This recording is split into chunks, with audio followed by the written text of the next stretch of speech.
Knowing what and how much we use allows us to address larger trends of energy consumption in the United States. Because underneath all of this is the real truth we have been avoiding.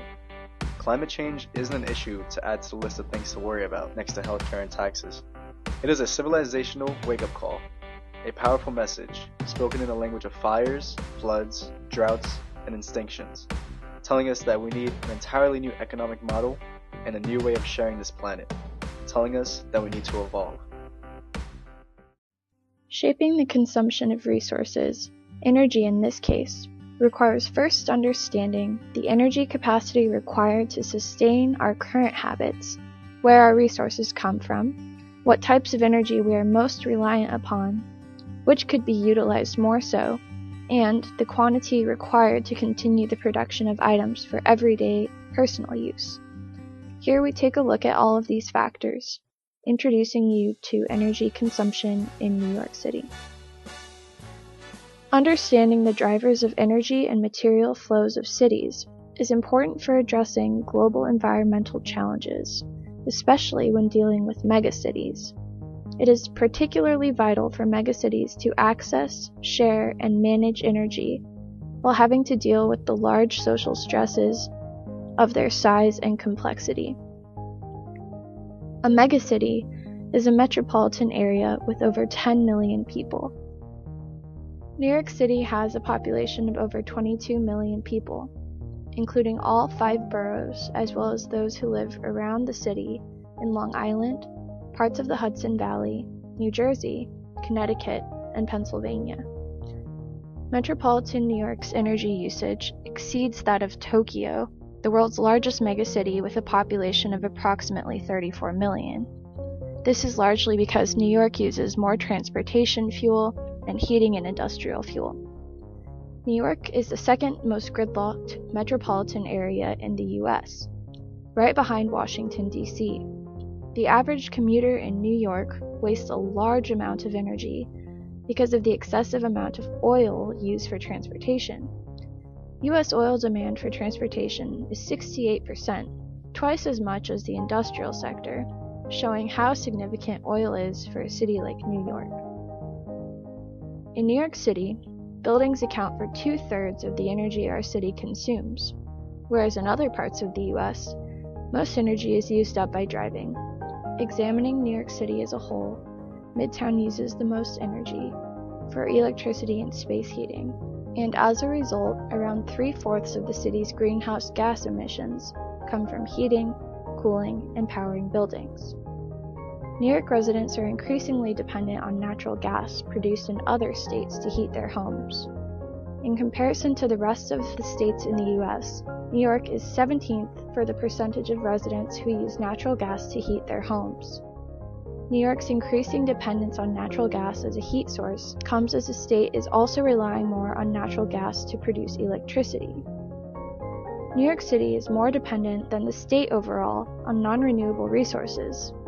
New York State gets 46% of its power from dual fuel, gas and oil, 7% from oil, 10% from gas, 4% from coal, 14% from nuclear, 11% from hydro, 4% from hydro pump storage, 4% from wind, and 1% from other renewables.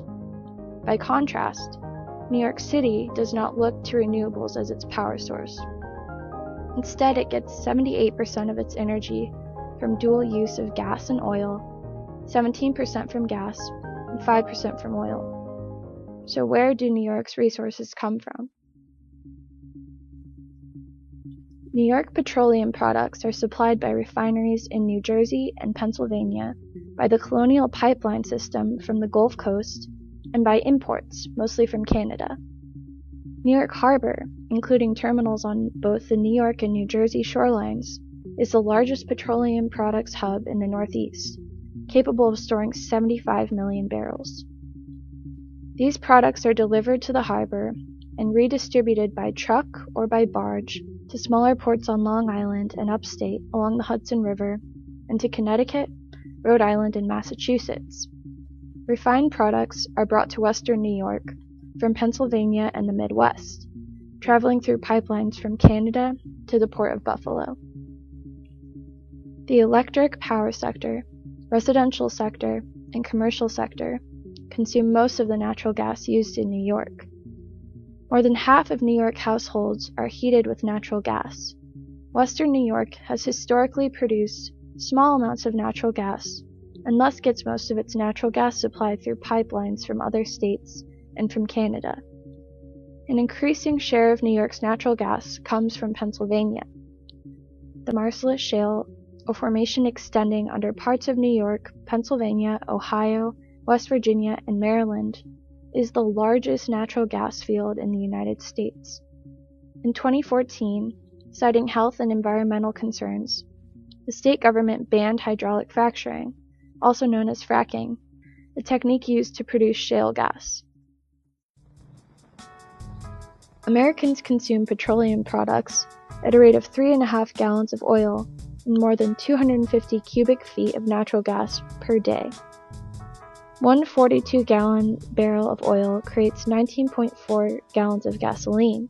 The rest is used to make personal products like boats, dresses, dishwasher parts, petroleum jelly, transparent tape, insecticides, dashboards, CD players, pantyhose, rubbing alcohol, fertilizers, fishing rods, lipstick, candles, hand lotion, tennis rackets, aspirin, and eyeglasses.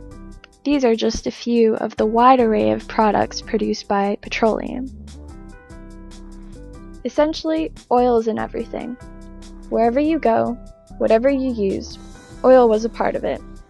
It's in your shirt, your sneakers, and even in the device you're using to watch this video right now. We are all functions of energy waste and need to push back. We need to do something about the energy waste present in our everyday lives. But first, we must understand it. The state of New York as a whole has moved towards renewables, yet the city is far behind. Renewables are in fact much more reliable than power based on extraction, since those energy models require continuous new inputs to avoid a crash, whereas once the initial investment has been made in renewable energy infrastructure, nature provides the raw materials for free. Yet, support for renewables is lacking because many Americans are not aware of the negative effects of non-renewable energy on the environment. A 2007 Harris poll found that 71% of Americans believed that the continued burning of fossil fuels would alter the climate. By 2009, the figure had dropped to 51%. In June 2011, the number was down to 44%. To move towards a sustainable way of living, we must know the particulars about what we use. We must understand how these choices play out when they are made by millions of individuals around the world. We started as New Yorkers, but this is the first step in a process of self-education required of responsible consumers. Because one of the greatest misconceptions in the climate debate is that our society is refusing to change, protecting a status quo called business as usual. The truth is that there is no business as usual. The energy sector is changing dramatically all the time, but the vast majority of those changes are taking us in precisely the wrong direction, toward energy sources with even higher planet-warming emissions than their conventional versions.